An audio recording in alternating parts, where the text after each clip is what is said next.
Hello everybody. I am coming on here because I'm combing out my last dreadlock and I wanted to share it with you. And I also have some word I think I need to share. So I know that people are following the media and there's a lot of exposure that's coming about, Hunter Biden and COVID and all this stuff, and the prophecy has been, that this is going to happen.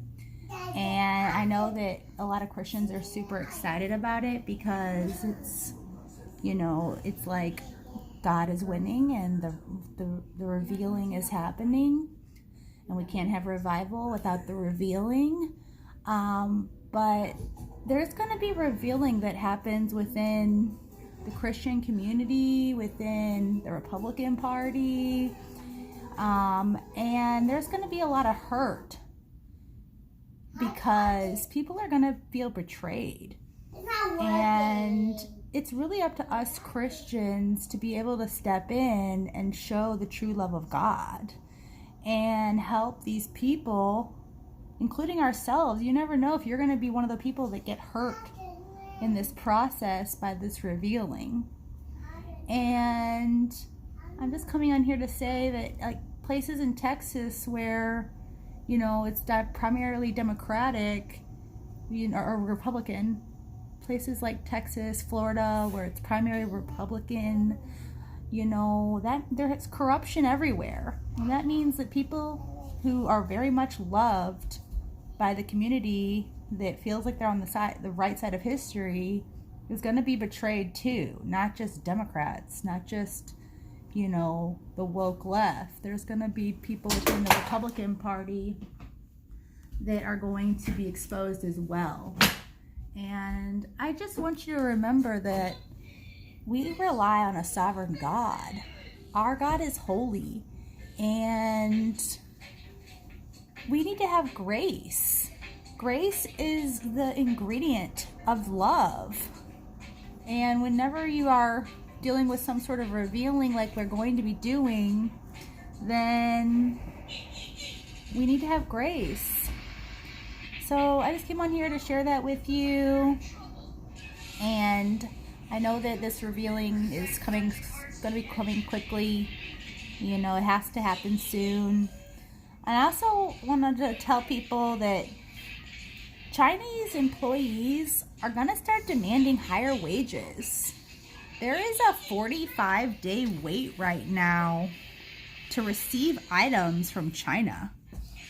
So if you're wanting to start a store and you want to order a product from China, whatever store you're operating, whether it's a clothing store or a home goods or baby or all those types of stores. If you're trying to run a store online or even a brick and mortar store, you're waiting 45 days for the product to arrive. That's not even counting the product research and all the stuff that goes into getting a product into your customers' hands. So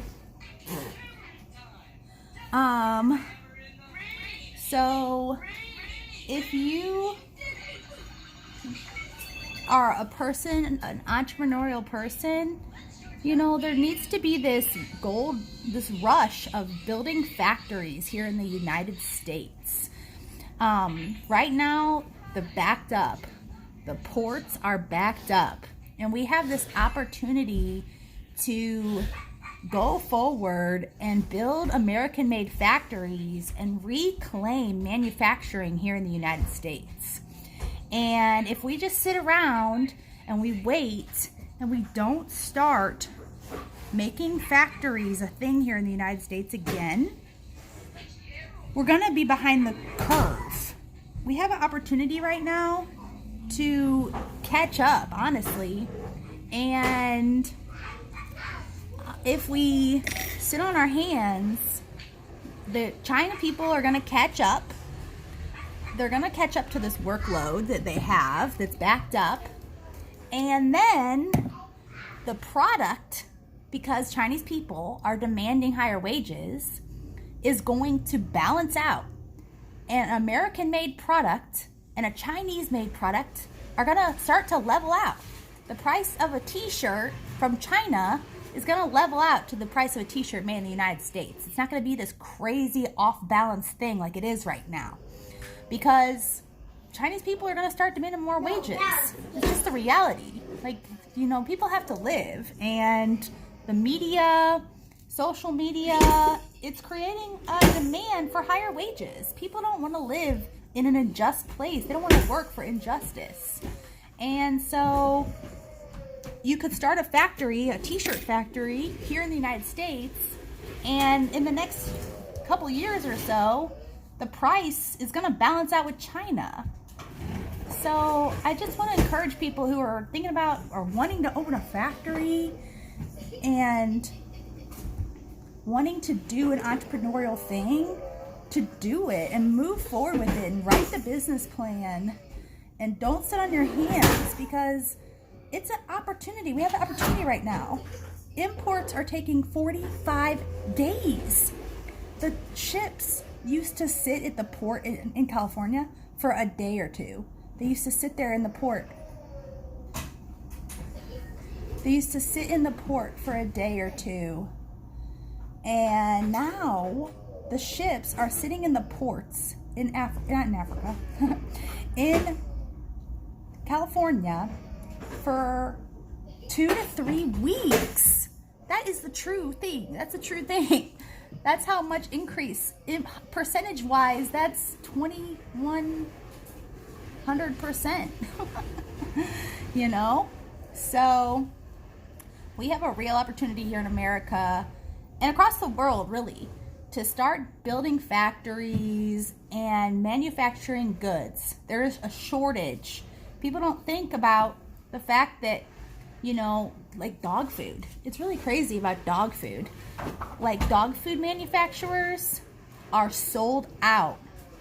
Like, the manufacturing of dog food, they can't keep up with demand. And hi Monique, how's it going? Thanks for watching. Yeah, so dog food companies can't keep up with demand. So if you could open a factory making dog food, as an example, you would definitely sell out, because companies that are long-standing companies can't keep up with demand. And they have like multiple factories. They're like buying up companies. So there's always going to be a need for a product. Silicone, cotton, polyester, all these things. And if we can make a factory, then you would get ahead of the game. People are going to start demanding higher wages. It's just a reality. People can't go on living like this. People in China, these factories. So I just think, you know, if you have the means, or you have people who want to come together and start making something, it's a good idea. It's a good idea to, you know, put up a manufacturing firm, like, especially if you're in the United States. If you're in the United States, we really need to be, the cost of living is really high here, but everything's gonna balance out. It's just the way the things have to happen, and the media bubble isn't gonna burst. Everyone thinks that the, you know, the entertainment industry is a big bubble that's gonna burst. And I just don't think it is. I think it's just going to keep getting bigger and bigger and bigger and bigger. The internet is never ending. And as long, look at me, this is technically arts and entertainment, what I'm doing right here. I'm entertaining you. I'm on here creating content. And so this bubble isn't going anywhere. Like, yeah, maybe news media, like the regular old school TV, maybe that stuff's, those little bubbles within the big bubble are bursting, but that's just the way of the world. Like, unless you pivot, your business will go under. unless you're renovating your business like every 4 or 5 years, your business is going to go under. People want new. People want the new thing. Like if you go into one of these old school churches here in the United States, and you know right down the road they've got a completely new built building that is beautiful and awesome, you know, are you going to go to the old Baptist church or are you going to go to the new?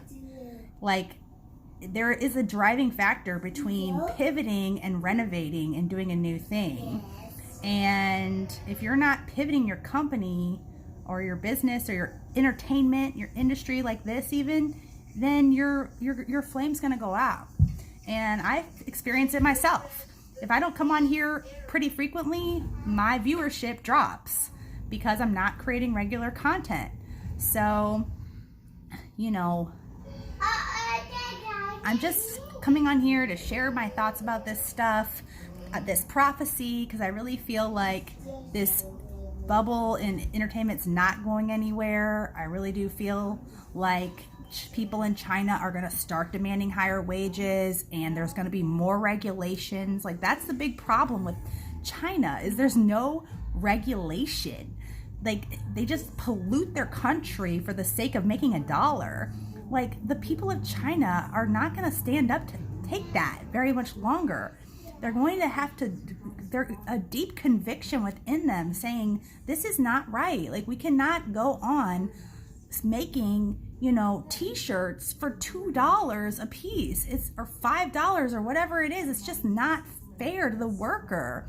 They're spending like 20, 30 minutes or something like that on a shirt. Like, in America, like, if you get paid $15 an hour, which is low, you would have gotten $7 for that shirt just to make it. So people in China, they're catching on to this. They're the ones selling to us at the price that they're selling it to, knowing how much we're turning around and selling it for. So you think that the Chinese people are stupid to that? Yeah, they're reaping the benefit of cheaper items in their country, but they know that ultimately they're the ones being hurt because they're the ones being paid those low prices. So that is just a wake-up call. Like, this has been going on for too long to not be bothering some people in China. Like, it bothers me, and I'm here in America. It bothers me for a different reason, because China stole all of our manufacturing jobs. Well, actually, we gave them our manufacturing jobs. But we in America have an opportunity to reclaim this because of turnaround. Right now, 45 days to get a product. Ordered it,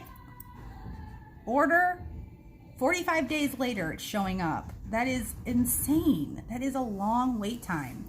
And if we could be making our products here in the United States, we wouldn't be facing that. Like, it just wouldn't be that way, and we would be leveling the playing field, because people are people. We can all make something. Like, this is a major problem with the world. People have forgotten to make things. People have forgotten how to do. It's like it reminds me of Moana. Like, Moana's family used to be voyagers, and then they stopped voyaging, and it was like part of their ingrained self to be a voyager. And all of a sudden they just stopped voyaging, and then they refound their voyaging, 500 years later. And I feel like that's what we're facing here in the world. Like, people have kind of forgotten how to make things. They just rely on China to make everything, and we should be making our own things here in the United States. Like, I go downtown in St. Louis, there's so many vacant, decrepit factory buildings that are just falling apart. And it's crazy to think that those used to be thriving manufacturing firms. And I know that it can happen again. Like, it has to happen again. Like, people have to be able to rely on themselves. Like, there's nothing wrong with importing and exporting goods, but we have to be able to provide for ourselves too. Like, what if the United States was hit with like an EMP, and like the whole city went out, all the lights, all the internet? What would we do? Like, it would be very scary. And I just feel like we need to be relying on ourselves, being more self-reliant on our own selves for our own living and we need to work together for the glory of God, but you still have to do your part. You have to create the things God has put in you to create. And I just want to, that's why I'm on here, is to encourage you to create the thing God has called you to create. God is the first creator. He created you. He created me. Your creativity, that aspect of you is from God. It's godly. And you are called to create. We are all called to create something, whether it's, creating synergy in a workplace by your IT, technology, education, or to create a song, or to create, a product like clothes or silicone or polyester. This stuff is just science, and we can come together and we can make products and make a better world by balancing out what's the right word? Whenever things aren't level and they're out of whack, rebalance the scales, put things back the way they're supposed to be, where things are more fair and people are getting and doing the things that they're called to do for God, and getting a living wage and creating something that, does change. I feel like I'm kind of rambling now, so I think I'm going to get off here. But thank you for tuning in, and I'm combing out my last dread. Here it is. And, it's been a long process, but I'm super excited about this. I just kind of felt like today was the day. It's a rainy day here in the Midwest. And thanks for watching. Maybe I could do some worship. Maybe I'll stop this live and then start a new one and do some worship music. Because I've been doing a lot of singing lately, but I'm combing out this dread, so maybe after I do that. But anyways, who cares? Thanks for watching. I know God cares. Sorry, I don't know why I said that. But I feel like I'm rambling. That's why. So have a wonderful day, and thank you for watching. Bye.